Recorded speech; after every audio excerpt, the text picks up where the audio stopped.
제가 생각하는 사면 안 되는 건물은 이렇게 활용도의 가치가 있어야지 되는데 매수자가 없거나 아니면 다 임차인은 못 구하는 상황이 있을 수 있죠. 아무리 막 번화가인데도 불구하고 공실이 나오고 그러잖아요. 소비를 해줄 소비자들이 거기를 떠나고 있다는 얘기거든요. 땅이 막 15평, 10평 막 이런 것들이 있거든요. 지금 쓸모가 없어. 안녕하세요, 빌딩제어쌤입니다. 안녕하세요, 서현웅 맞습니다.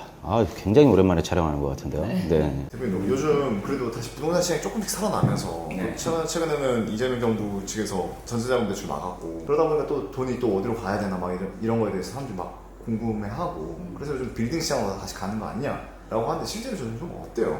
진짜 거래가 많이 됐습니다. 깜짝 놀랐어요. 저는 상반기에 그렇게 거래 많이 된지 몰랐었어요. 프로젝트 진행했던 거를 그거에만 이제 집중을 하고 있었는데 살짝 방심한 사이에 보니까 이거 엄청 거래가 많이 됐더라고요. 되고 사실 이번 달에도 저희가 계약을 3건을 진행을 했는데 맞아요. 2주 사이에. 네. 엄청 뭐 불장처럼 활발한 건 아니지만 소액 위주로 하려고 하시던 분들은 지금 빨리 해야 되겠다 이런 타이밍이지 않을까 선택을 많이 하시는 것 같아요. 이재명 정부에서 풀었잖아요, 지원금을. 이게 돈이 시중에 풀리게 되면요 현금 가치는 이제 떨어지게 돼 있어요. 이게 지금 한 번 풀고 끝이 아니잖아요. 또 풀 거잖아요. 이게 쫙 뭐 전 국민한테 풀렸다가 어딘가에서 소비를 하고 그거를 이제 받았던 사업자들이 또 어딘가에 또 쓸 거고 또 쓸 거고 쓸 거고 이게 결국에는 부동산 시장으로 올 수밖에 없는 거죠. 그걸 갖다 이제 집으로 대부분들 원래 이제 생각을 하잖아요. 집을 아예 못하게 막아버렸어. 그럼 어쩔 수 없이 이제 이 건물 시장으로 돈이 흘러 들어올 수밖에 없는 그런 구조가 됐죠. 당장 눈앞에 티는 나지 않습니다. 풀린 돈들이 어쨌든 소비가 되고 올라와야 되니까 몇 달 뒤 혹은 이제 내년에는 재밌는 장이 또 오지 않을까 싶어요. 집이 대출이 지금 6억까지는 되잖아요. 그래서 그 10억대 아파트 같은 경우에는 그래도 거래가 되고 또 이쪽으로 수요가 몰리기 때문에 10억대 아파트는 또 조금 오를 것 같아요. 그리고 그 뒤에 뭐 2주택이나 3주택 할 수는 없으니까 그 자금으로 다시 이제 건물 시장으로 좀 넘어오는 분위기입니다.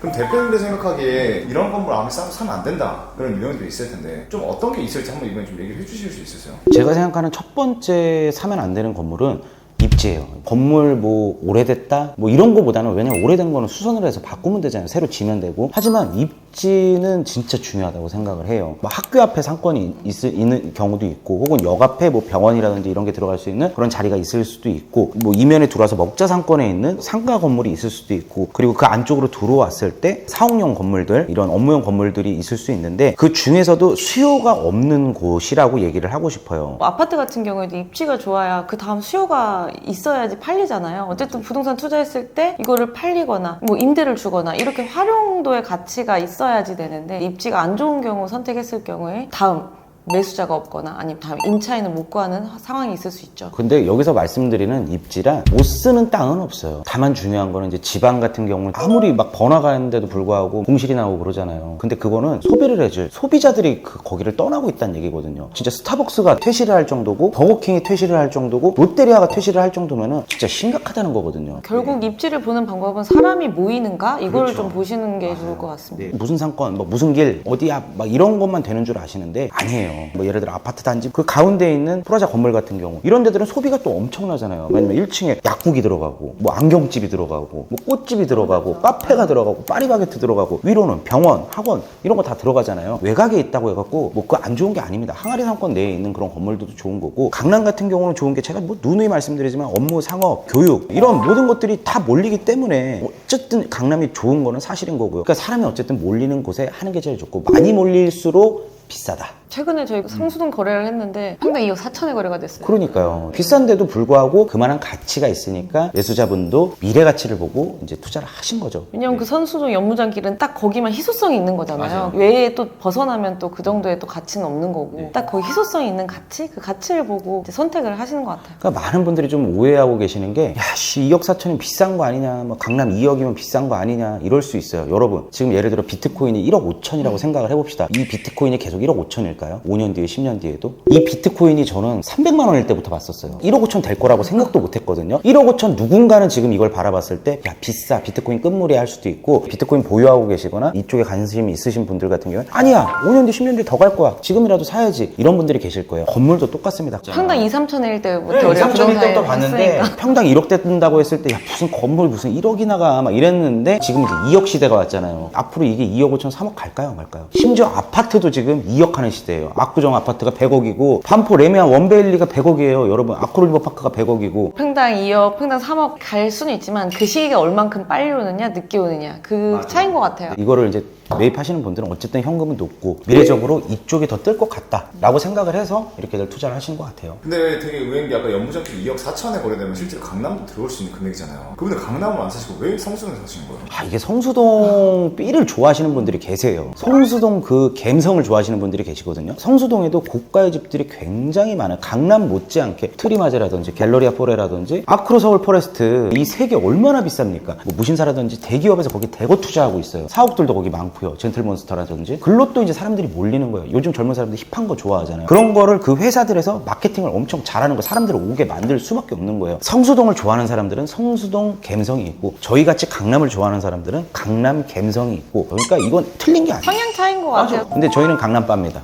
네. 성수동도 앞으로 더 올라갈 겁니다. 주말이면 평일이면 그쪽 이제 은무장길은 워낙 또 모이는 곳이니까 기업들이 또 투자를 하지 않을까 생각을 합니다. 진짜 이번에 계약하면서 봤는데 어마어마하더라고요. 성수동 연무장길 좋은 것 맞습니다. 그래서 계약할 때 이제 물어보시더라고요. 저희 잘하는 거 맞나요? 그래서 축하드립니다라고 말씀드렸어요. 강남도 더 갈 겁니다. 네.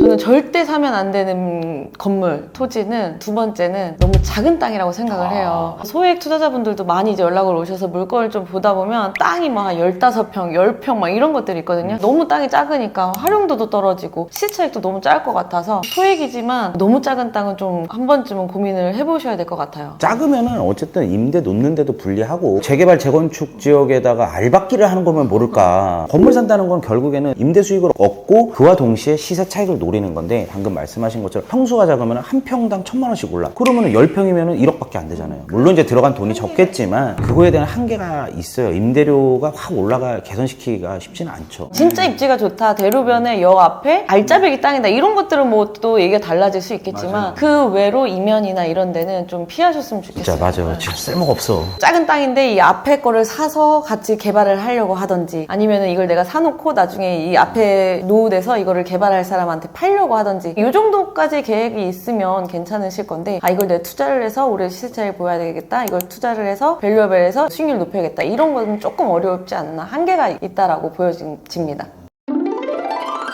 세 번째는요, 미래를 바라볼 수 없는 사도 땅이에요. 사도 땅은 무조건 싸게 나오거든요. 저는 사는 걸 권장을 합니다. 하지만 주차장 진입로라든지 날아가는 땅들이 너무 많다 보니까 노출 자체가 아예 안 되잖아요. 이런 땅들은 사실 좀 그런데 뒷땅을 싸게 사서 앞땅까지 매입을 해서 개발을 한다. 이건 괜찮아요. 이런 계획이 있는 거는 괜찮지만 땅 모양이 사도인데 앞땅 매입할 계획이 없다. 이거는 좀 피했으면 좋겠다. 잘 안 팔리니까 쉽지 않아요. 맞아요. 이런 땅들은 또 임차 맞추기도 사실 쉽지도 않고. 엄청 싸게 사지 않는 이상은 피하셨으면 좋겠습니다. 근데 건물이 노출되면 볼수록 좋나요? 많이? 그렇죠. 왜냐하면 건물이 노출이 되면은 임차인들이 하는 업종들이 다 유동인구 분들한테 이게 노출이 돼서 임차인들의 사업과 연결이 되잖아요. 안쪽에 들어가 있으면 안 보여. 그럼 노출이 안 되니까 아무래도 저게 있었나? 사람들도 찾아오기 힘들고 이러다 보면 임차인들도 꺼려하게 되는 거죠. 임차료가 확 싸지 않는 이상은. 근데 이제 강남은 예외 지역일 수 있다고 생각을 해요. 강남은 사실 이면도 네, 이제 4억으로 들어오기도 하고, 그걸 이제 싸게 매입을 해서 임대료도 이제 앞에보다는 또 조금 저렴하게 또 내놓을 수 있다 보니까 입지가 좋고 금액이 저렴하다면 고민해 볼 필요가 있지만 그 외 지역은 조금 힘들지 않을까. 나중에 팔기가 좀 어려울 것 같습니다. 반대로 약간 좀 시세보다 나가도 미래적으로 봤을 때 야 이건 진짜 괜찮은 거다 하는 그런 좀 특징 있는 건물들이 있을까요? 결국 이퀄 그건 것 같아요. 입지 좋은 걸 사셔라. 입지가 좋다면 조금 더 나가더라도 수요가 그쪽으로 몰린다고 맞아요. 생각하시면 돼요. 사면 안 되는 건물과 또 사야 되는 건물은 결국 또 입지와 또 연관이 되는 것 같습니다. 역 반경 뭐 예를 들어 100m 안쪽인데 노출 잘 되는 곳, 땅 모양 이쁜 거, 뭐 정사각형 뭐 이런 것들은 그냥 입지하고 유동인구하고 임차인의 사업과 직결이 되기 때문에 어느 역이냐에 따라서 이제 좀 다르기는 한데 무조건 좋다고 생각을 합니다. 그리고 저는 두 번째로 또 사야 된다고 생각하는 게 입지가 좋은데 노후된 건물. 다소 싸거든요, 그거는. 입지 가격이 대부분이 건물 가격은 안 들어가 있거든요. 그거는 내가 약간의 수선을 통해서 혹은 신축을 통해서 가치를 진짜 엄청나게 끌어올릴 수 있거든요. 1등급 입지에 리모델링이나 신축을 하게 되면 그거는 효과가 엄청나져요. 그러면 임차인들도 좋아하고 그러다 보면 이제 임대료도 많이 비싸지고 저는 그런 거를 사실 선호하긴 합니다. 입지 좋은데 썩은 건물. 네.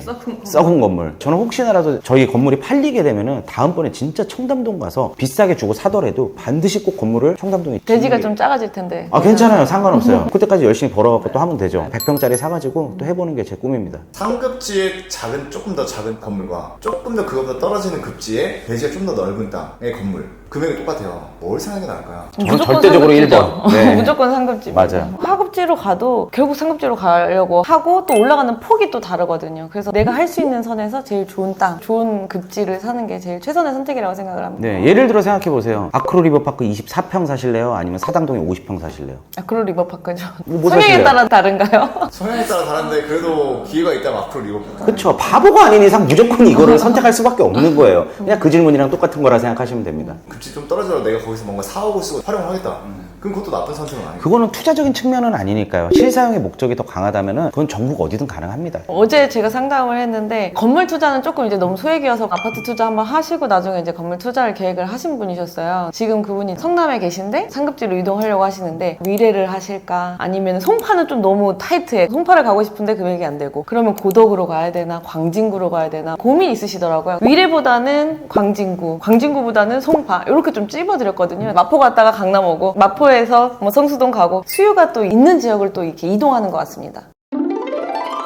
마지막으로 올해 하반기 어떻게 보시나요? 일단 이번에 금리는 동결이 됐고 하반기 한 번 더 떨어질 가능성은 있다고 보여지는데 어쨌든 결국 현금의 가치는 하락이 되고 결국 자산 투자를 하려고 이동을 하시다 보니까 거기에 또 이제 많은 분들이 또 이제 관심을 가지고 움직이지 않을까 생각을 합니다. 네, 실제로 저희 회사로 문의 전화가 꽤 많이 오더라고요. 뭐 전화 온다고 해서 뭐 털컥털컥 사는 건 아니잖아요. 건물이 이제 큰 거니까. 근데 관심 있는 분들이 꽤 많아졌더라. 이거 하나는 확실하더라고요. 그래서 건물 시장이 아무래도 하반기에는 더 좋아지지 않을까. 거래가 활발해지지 않을까. 거기에 이제 저는 개인적인 바람은 어쨌든 정부에서 이렇게 지원금을 이렇게 전 국민의 상대로 나눠줬잖아요. 경기가 좀 살아났으면 좋겠어요. 그래서 임차인으로 들어와 계신 사장님들, 대표님들이 하시는 사업, 장사 다 잘 되셨으면 좋겠어요. 그게 어쨌든 건물 시장의 가장 중요한 핵심인 거고 그걸 소비하러 오시는 분들 모두가 하시는 일 다 잘 되시고 다니시는 직장에서도 월급도 많이 오르시고 해서 경기가 좀 좋아져서 우리나라 전체 경제가 좀 좋아졌으면 하는 바람입니다. 또 마지막으로 회사를 운영하시는 대표님들이라면 자금이 어느 정도 있는 법인이라면 회사라고 하면은 이제 4억을 내 거를 뭐 전체를 안 쓰더라도 맞아요.